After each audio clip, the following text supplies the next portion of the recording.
bursting with Islam like never before. This is eNRadio. Nigeria's first Muslim radio. Assalamu alaikum.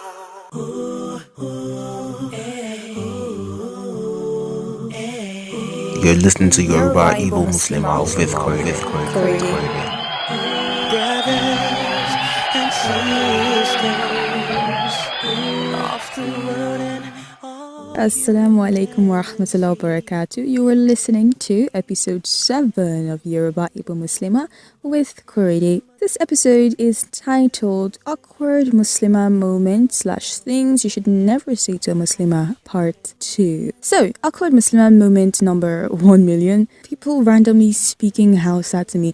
I can deal with an Igbo person attempting to speak Hausa to me because, sorry to say, you just look silly, really. I can easily deal with that one. But yeah, it's a different ballgame when an Hausa person speaks Hausa to me, assuming that I'm Hausa. Next thing, sometimes you find someone come to you and ask you, Corey, what's under your scarf?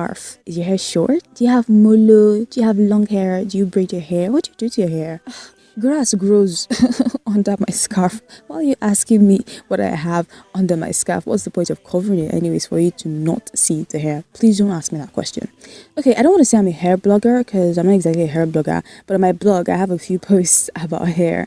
At this time I was really crazy about the whole natural hair movement. So sometimes I do my deep conditioning, my constant oiling and all that in the hostel. And yeah, people saw me and people noticed, my roommates, my neighbors. They'd be like, why do you even bother with your hair when you cover it anyway? And I'm thinking, seriously, why wouldn't I bother with my hair? It's my hair, it's my body, I should take care of it. At least I can look at myself in the mirror and feel satisfied that I've got healthy hair growing on my head. So yeah, something else people tend to say a lot, especially down south or southeast. Korede, you're too pretty to be Muslim. Yeah. You actually say, yeah. What on earth is that? What do you even mean? And then I'll look at you with pity in their eyes. And in my mind, I'm like, okay, interesting. So yeah, another weird thing. When someone meets you, I'm like, my gosh, Korede, you're really Muslim. I don't think I know any Muslims like you. I mean, I never thought Muslims, socialize or talk to people or anything. Seriously? Anyway, I'm not the only one who has experienced this. This has happened to Sister Aisha as well.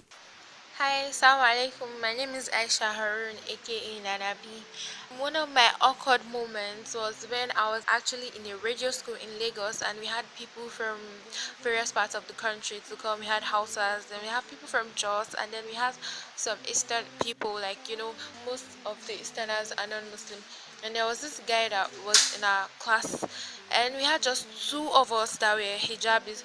So while we were in the radio school and about graduating, he walked up to me one day and said he was actually surprised that I tried to mingle with him and the rest of them because he didn't know Muslims. He used to mingle with a lot of people and speak with them. It was really awkward when he said such and I was surprised. Pretty ridiculous, don't you think? Now another thing, oh my gosh, I'm pretty sure this happens often. When your Salat alarm goes off in a public place and it's so loud, like, dude, why didn't you just put your phone on silent? Oh my goodness, Lord. Assalamu alaikum warahmatullahi wabarakatuh. My name is Zainab. My awkward moment happened when I was in school. Normally I have a Salat alarm for the different prayers, but during school as I put the Zuhr and Asr Salat on silent so it won't disturb me when I'm in class and I won't disturb the teacher. This particular day, I didn't remember to put the alarm on silence, so the teacher was in class, and though the time of the class was over, but the teacher decided to spend more time, then suddenly my Zuhr alarm just went off very loud, and I looked so lost. There was nothing I could do. I just switched off the phone, and the teacher was like, okay, I think that was my cue. I need to leave the class now. That was it. Thank you.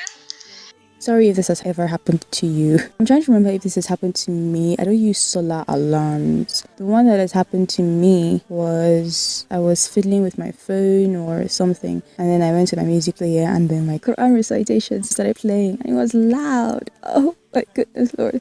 Yeah, just there fiddling my phone up and down. Oh my gosh, where's the stop button? The Messenger of Allah ﷺ said, "If one of you were to be struck in the head with an iron needle, it will be better for him than if he were to touch a woman he is not allowed to." Reported by Al-Tabrani. Aisha, may Allah be pleased with her, said that the Messenger of Allah ﷺ would test the believing women who emigrated to him with an ayah of the Quran. The verse I'm talking about is in Surah Al-Mumtahina, which is chapter 60 of the Quran, verse 12. So Aisha, may Allah be pleased with her, said, "So whoever of the believing women agreed to these conditions, the Messenger of Allah ﷺ would say to her, I have accepted your pledge by words. By Allah, his hand never touched the hand of any woman when accepting their pledge. He accepted their pledge by saying, I have accepted your pledge on this basis." Reported by Al-Bukhari. Now another report by Al-Bukhari says, he accepted their pledge by words. The hand of the Messenger of Allah ﷺ never touched the hand of any woman except a woman he owned. Now, where am I going to with these hadith I have just quoted? The handshaking thing. Now, many Muslim men and women do not shake hands with members of the opposite sex.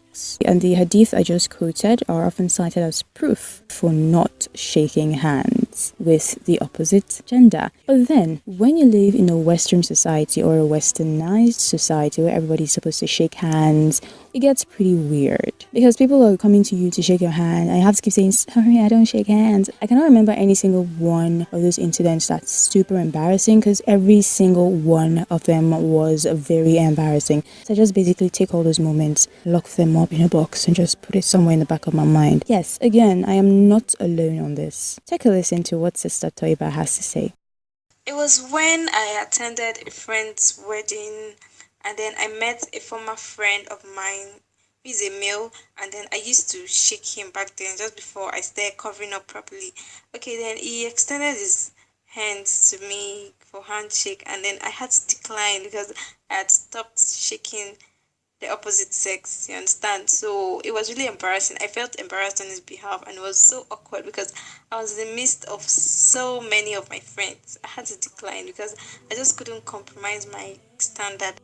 I totally know that feeling, Sister T. If I was supposed to vote for the king or the queen of Awkward Muslimah Moments, I would definitely vote shaking hands or not shaking hands.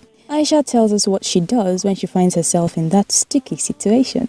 You have to tell males each time they want to shake hands with you that, sorry, I don't do this. You know, sometimes some of them feel so embarrassed that you don't want to leave you until you shake them, and you have to just try and convince them, probably crack a joke or so, say something that will get your mind off it for them to, you know, leave you alone. It's really awkward. Like, sometimes some of them feel so embarrassed, like, do you have to do this all the time? Some will even ask you, when you're not my business partner, why can't you shake hands with me or even hug me? You understand? So each time it's awkward, but each time I try to make sure that it doesn't happen, and it doesn't so far, alhamdulillah, but it's still very awkward.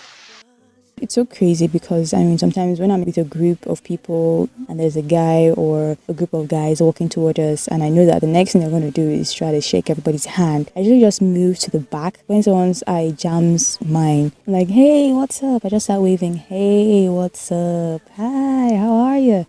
Just try to pass the message. Or sometimes when someone is walking up to me, I just put my hands behind my back to try to get the message across. There are those that would not stop at shaking, they want to hug you. In those sort of situations, I just switch on my Jackie Chan mode, silly dodging, twisting and turning. I want to pull you into a hug, and I'm swiveling and spinning away, and I feel like there are still awkward moments I haven't talked about yet.